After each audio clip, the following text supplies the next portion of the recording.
Demystifying phrasal verbs, perfecting your usage of look up. Hello, everyone. Today, we are continuing our series on phrasal verbs, and specifically, we'll be diving deep into the phrase, look up. Phrasal verbs can be tricky, but they're an essential part of conversational English, and knowing how to use them correctly can really help your fluency. So, without further ado, let's get started.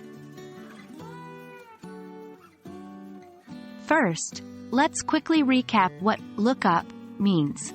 In most contexts, look up can mean to search for information, particularly in a book or a list, or on the internet.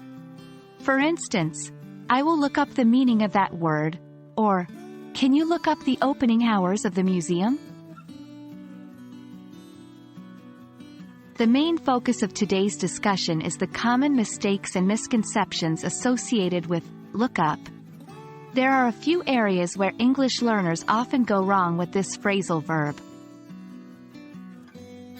1. Misusing look up for physical actions. The first common mistake is using look up when referring to the physical action of lifting one's gaze. Yes, it's logical to think that look up could mean to raise your eyes towards the sky or a high object, but in English, we usually just say look up without the up for this action. For example, you might say, look at that airplane in the sky, not look up to that airplane. 2.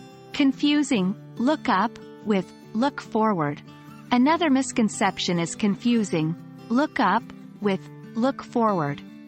The phrase, look forward, often means to anticipate or to be excited about something in the future, while look up means to search for information. For example, you wouldn't say, I'm looking up to my vacation, you would say, I'm looking forward to my vacation. 3. Neglecting the particle up. Lastly, some learners neglect the particle up and just say look when they mean look up.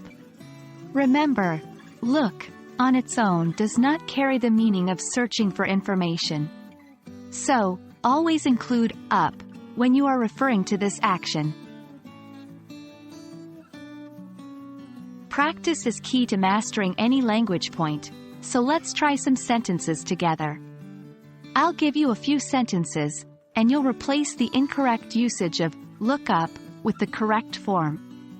1. He looked up to the dictionary for a new word. 2. She is looking up to her graduation day. 3. Can you look the word in the dictionary? Pause the video here, and when you're ready, play to check your answers. That's all for today's session on look up. I hope that this video has shed light on some of the common mistakes and misconceptions around this phrasal verb. Remember, the best way to internalize these rules is through practice. So, try to use look up correctly in your conversations and writings. See you in the next video.